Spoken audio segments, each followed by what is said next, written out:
Assalamualaikum warahmatullahi wabarakatuh. Sahabat, bertemu kembali kita. Kali ini kegiatan kita adalah serial membaca buku. Salah satu bentuk untuk meningkatkan minat baca kita dan menggiatkan tradisi literasi kita. Membacalah, karena dengan membaca bisa menguasai dunia. Kali ini buku yang akan kita baca adalah judulnya Serpihan-serpihan yang enggan dibuang. Apa judulnya? Serpihan-serpihan yang enggan dibuang. Di dalam buku ini ada 16 judul esai, judul artikel yang merupakan refleksi daripada perjalanan penulisnya. Salah satu dari 16 itu yang paling menarik adalah untuk kita bahas. Judulnya, Jangan Panggil Aku Indon. Jadi judulnya, artikel itu, esai itu, Jangan Panggil Aku Indon. Ini yang akan kita bahas. Mengapa itu menarik? Karena ada kata-kata Indon di dalamnya. Indon itu kalau kita balik-balik kamus, cari literatur, tidak bakal kita ketemukan kata Indon itu. Tapi dia populer. Ketika kita berkunjung ke Malaysia, kata Indon itu sangat populer, sangat mudah kita jumpai dan dengar kata itu.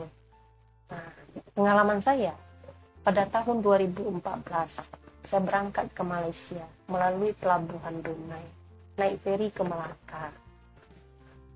Jika air laut surut, kita harus transit di tengah laut.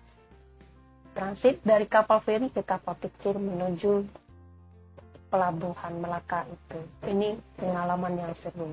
Bayangkan ada transit di tengah laut. Nah, sampai di pelabuhan, kita diatur oleh petugas pelabuhan supaya antri cek paspornya. Satu yang saya dengar ketika dia nyuruh antri itu berbaris dengan rapi itu adalah pihak pelabuhan, petugas pelabuhan mengatakan, Indon baris sebelah kiri, Indon baris sebelah kiri, Indon baris sebelah kiri. Sebagai seorang yang baru, saya tidak tahu dengan kata itu. Saya termenung. Nah, orang sudah berlari ke situ. Dia tanya saya, awak dari Indon kah? Saya tidak tahu. Tidak, saya dari Indonesia. Iya, Indonesia, Indon. Baris kiri, baris kiri, berbaris kiri. Nah, jadi penasaran saya dengan kata-kata itu, Indon itu. Kenapa orang mengungkapkan Indon itu? Jadi menarik itu untuk dicermati. Dari mana asal-usul kata itu sehingga muncul kita dipanggil dengan Indon. Kenapa tidak dipanggil dengan Indonesia? Nah, setelah saya cari, kemudian dalam pencarian itu, saya membaca surat kabar berbahasa Melayu. Judulnya menarik lagi. Judul beritanya besar itu adalah judul beritanya ditulis dengan besar. Judulnya berbunyi seperti ini, bertuliskan seperti ini. Indon maling budak Melayu. Indon maling budak Melayu. Artinya adalah orang Indonesia maling anak Melayu. Jadi sudah nampaknya kata Indon itu sudah diketahui oleh umum secara luas. Ternyata benar, yang memanggil itu tidak saja orang Melayu, tetapi juga orang India, orang Cina, juga memanggil dengan kata-kata Indon itu ke orang Indonesia. Nah, inilah yang membuat saya penasaran. Saya cari terus, kenapa ada kata itu? Kenapa dia tidak memanggil dengan kata orang Indonesia atau Indonesia? Kan aneh juga kalau orang Melayu memanggil orang Singapura. Singaga, awak Singaga? Awak Singaga kan tak mungkin. Jadi kalau dalam singkatan-singkatan seperti itu, maka perlu juga kita mencari apa yang terjadi di kata itu. Mengapa dia muncul seperti itu. Nah, setelah saya cari, setelah saya tanya, ternyata ada hubungan kata ini antara pekerja dengan majikan. Orang Indonesia banyak sekali menjadi pahlawan devisa ke negara Malaysia. mengadu untung dan nasib di Malaysia, menjadi pekerja di berbagai sektor, informal dan formal, tetapi pada umumnya di informal, menjadi buruh, kuli bangunan, kemudian kerja di peladangan, di warung-warung, bahkan di rumah tangga, menjadi PRT. Jadi banyak sekali. Jadi seorang majikan biasanya memanggil pekerjanya yang asal Indonesia ini dengan kata Indon. Indon. Indon itu. Nah, pertama kali ternyata muncul ada sebagai bentuk pelebelan adanya perbedaan kasta antara majikan dengan pekerja. Antara majikan dengan pekerja berasal dari Malaysia, dari Indonesia. Pekerja yang berasal. Nah, kalau kita lihat ada perbedaan status antara proletar dengan borjuis.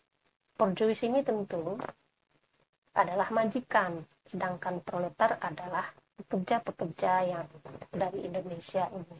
Nah, untuk membedakan itu, untuk melihatkan perbedaan status kasta itu, maka ada satu yang dilabelkan dengan kata Indon tadi, tidak diulang dengan kata Indonesia, tapi Indon.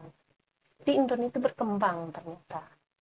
Jadi orang-orang yang menjadi pahlawan devisa sesama mereka pun senang dengan ungkapan itu. Mungkin dia tidak tahu juga, dia menyebut diri sama dia adalah Indon juga. Dia biarkan saja, dia sebut dengan Indon, dia senang dengan sebutan Indon itu. Malahan dia juga menyebut dirinya sesama dia, kita Indon, kita pulang ke Indon, kita orang Indon ini ya, macam-macam ceritanya. Jadi, namun dalam konteks hierarki tadi, itu yang kurang sepaham. Makanya saya sampai saat sekarang, jika ada orang yang memanggil saya Indon ketika berkunjung ke Malaysia, saya selalu mengatakan saya bukan Indon, tetapi saya orang Indonesia, berasal dari Indonesia. Karena konotasinya ada agak berbeda dari makna yang sejujurnya. Ada di situ makna yang tersisihkan, makna yang diskriminatif antara borjuis dengan proletar, antara majikan dengan pekerja. Jadi itu yang membuat saya tidak mau dipanggil dengan Indon. Saya lebih senang dipanggil dengan orang Indonesia. Jangan mau dipanggil dengan Indon, karena konotasinya seperti tadi, melihat daripada sejarahnya itu. Ada perendahan-perendahan yang tersembunyi di situ. Nah, mungkin orang tidak banyak tahu dengan hal itu. Mungkin itu sudah menjadi perkataan yang biasa saat sekarang. Tetapi dalam konteks meluruskan, kata Indon itu tidak ada di kamus dan tidak ada dalam literatur, mungkin kita juga harus memberikan pengertian. Tidak usah dipanggil dengan Indon lagi, tapi kita panggil saja dengan orang Indonesia atau negara Indonesia. Mungkin itu lebih baik dan lebih manis kedengarannya. Dan mungkin itu pula lebih nampak kita memiliki peradaban. Sebab semakin maju kita, semakin tinggi peradaban yang kita buat. Bukan membuat jurang yang tajam antara orang satu sama lain yang berbeda profesi dan berbeda pekerjaan. Toh, semua orang akan bermanfaat dalam hidup ini. Mungkin itu saja yang bisa saya sampaikan. Kalau ada manfaat, mohon di-like dan di-subscribe dan kemudian di-share. Sekali lagi, jangan panggil aku Indon. Assalamualaikum warahmatullahi wabarakatuh.